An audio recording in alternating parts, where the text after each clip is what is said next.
Hi, Mystery Recapped here. Today, I'm going to explain an American romance drama film called Cashback. Spoilers ahead. Watch out and take care.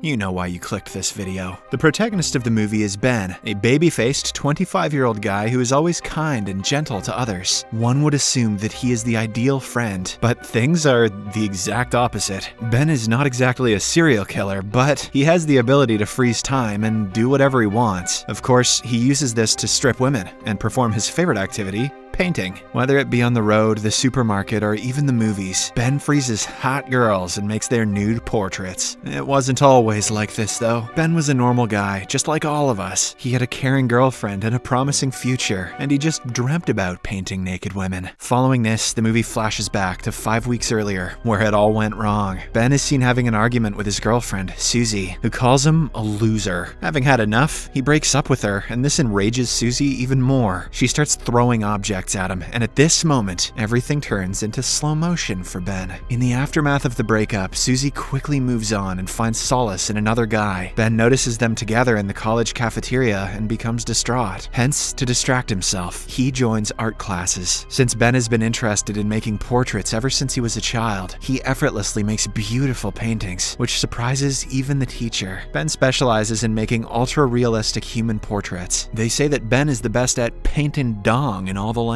However, at night, things become extremely tough for him. Ben cannot seem to get over his breakup, as every time he closes his eyes, he sees Susie. Days pass, and he eventually becomes an insomniac. Now, Ben cannot fall asleep for even an hour. The memories of his ex-girlfriend are slowly turning him into a depressed maniac. Overwhelmed by regret and suffering, Ben finally gives Susie a call and pleads with her to come back. He also apologizes for turning their relationship into a mess, promising to never do it again. But despite Ben stooping so low for her, Susie refuses his request and hangs up the call. This sends Ben spiraling into an even deeper abyss of despair. If only he could just freeze time and look at boobs. Over the course of the next few days, he tries his best to pass the time. Ben reads books, watches movies, and even goes on solo trips to other cities. However, when night falls, the insomnia kicks in, making it harder for him to concentrate on anything else. So, he starts going on random tours in the dark as well. One night, he heads to a local supermarket where he notices a job vacancy announcement for a night shift guy. Ben thinks that this is the perfect opportunity to pass the time and earn some money, so he immediately applies for the job. The following day, he scores an interview with the manager, Jenkins, and eventually lands the job. Ben is finally happy after a long time, and he has a gut feeling that his life is about to change. As Ben becomes accustomed to his new job, he notes how each of his coworkers handles the art of passing the time differently. The cashier, Sharon Pont, has the most unique style. She makes sure to always hide the clock with various objects. She believes that the time will pass slowly if she looks at it. Then there's a mischievous guy called Barry Brickman, who is never serious at work. Along with his equally cunning friend Matt Stevens, he plays different pranks on the female customers, like slipping an adult toy in their bags. Nothing passes the time like going to jail. Some of the customers are perplexed when they find it, however, some of them decide to keep it.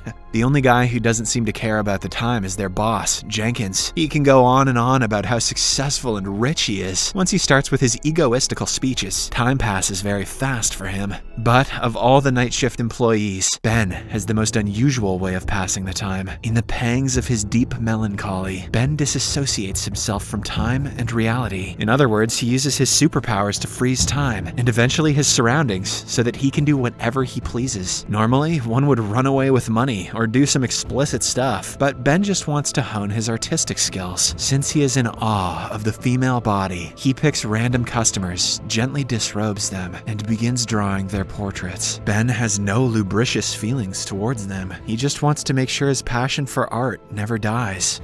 Sure, Ben.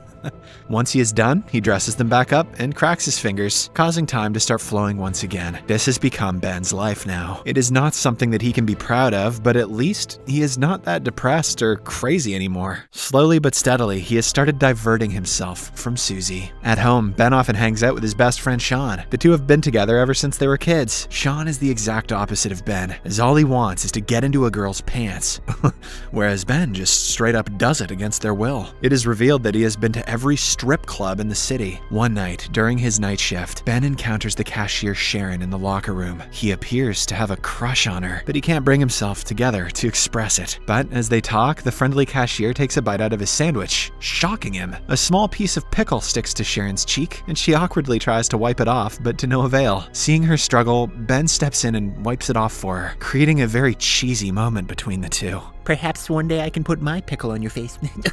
That's not what it came out wrong. After a while, Sharon decides to leave and heads towards the door. Ben wants to freeze the moment and live in it for a week, but by the time he comes to his senses, Sharon is already gone. After a while, as he is going about his work, Matt suddenly pops up from one of the stalls and reveals that he is going to the movies with Sharon. This devastates Ben, and he wonders why he is so unlucky. He then recalls his school days where he fell in love for the first time. She was the smartest girl in the class, whom everyone used to like. One day, she got into an accident and sprained her arm, because of which she had to wear a heavy cast. Every day, her classmates used to write encouraging stuff on it to make her feel better. Ben also wanted to write something, but he was too nervous to even get near her. Unfortunately, his reluctance cost him the opportunity, as a few days later, the girl removed her cast. Everyone was happy to see her all recovered, but when they noticed that she had grown some hair on that arm, they started making fun of her. The girl eventually starts crying, and this is when Ben decides to swoop in. He takes her to a corner and consoles her, saying he will be there with her no matter what. Soon the two become good friends and eventually lovers. One day, the girl suddenly approaches Ben and inquires if he wants to kiss her. Without thinking twice, he says yes, and the two agree to meet at their favorite spot on the weekend. Ben is elated that he is going to kiss a girl for the first time. He loses his sleep for the next few days, and when the weekend finally comes, he arrives at the spot early. He waits for the entire day, but the girl doesn't arrive, breaking his heart. The following day at school, Ben finally learns that the girl has been relocated to another city with her parents. This is the first time he felt helpless and depressed. Back in the present, Jenkins gathers all his employees and tells them that they are going to play a friendly football match with his friends. Ben and the others don't want to play, but they have no other choice. During the match, the supermarket team loses heavily, as it is clear that none of them knows how to play. The opposition team ramps up the score with goal after goal, making it 26-0. When Ben has had enough, he freezes the time and heads to the locker room to relax. Suddenly, a guy unfreezes himself and runs out. This reveals that Ben is not the only person who has acquired this ability. After a while, he heads out and snaps his fingers, allowing time to revert back to its original form. In the heat of the moment, Matt kicks the ball so aimlessly that it ends up hitting Jenkins in the face. He is immediately rushed to the hospital, and all the other teammates go home, leaving Ben and Sharon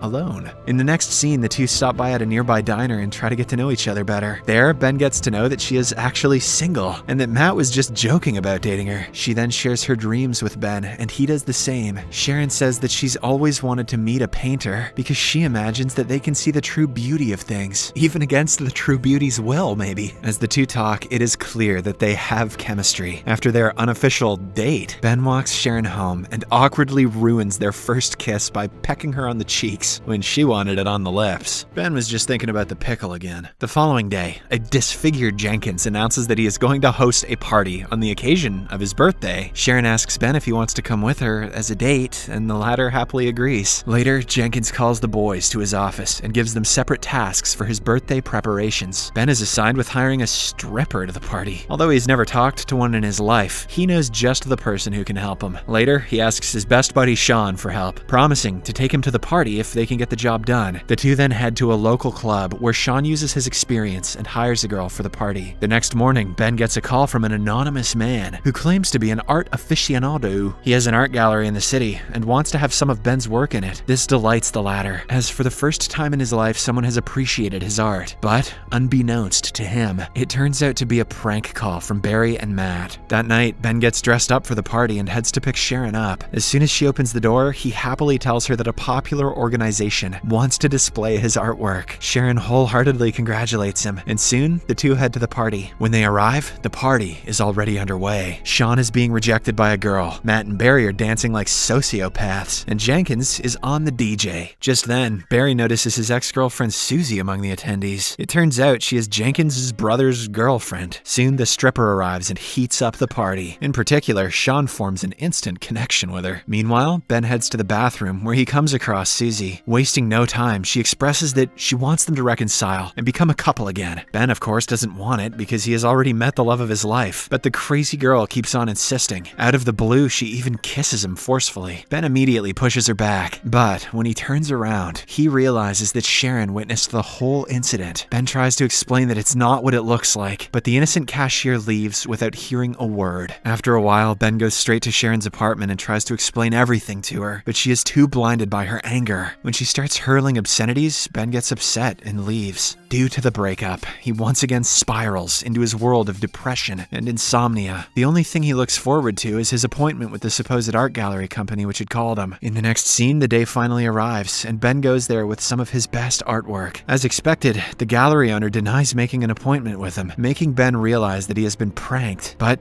just as he is about to leave, the owner notices some of his sketches of Sharon and asks to have a look. Unsurprisingly, he likes them, and Ben is offered a night to display his work in the gallery. A few days later, Sharon receives an official invitation to Ben's art display. Although she is angry with him, she still decides to visit the gallery. When Sharon arrives there, she is taken aback to see that the artwork there is about her. It turns out Ben stopped making portraits of other women, and he used all of his time on Sharon. She was the love of his life, and he could not stare at any other woman other than her. But how does he know exactly what my nipples are shaped like? Meanwhile, Sharon and Ben finally meet. The latter tries to explain what happened on the party night, but Sharon says that he doesn't have to. She has now realized how much he loves her just by looking at his paintings. With this, the two get closer and share a romantic kiss right in the middle of the art gallery room. In the final scene, Ben uses his powers and freezes everything. However, this time, even Sharon can move in the frozen world. The two then go out into the snow, where millions of snowflakes are suspended in the air. At last, the lovebirds kiss once more, hence ending the movie on a happy note.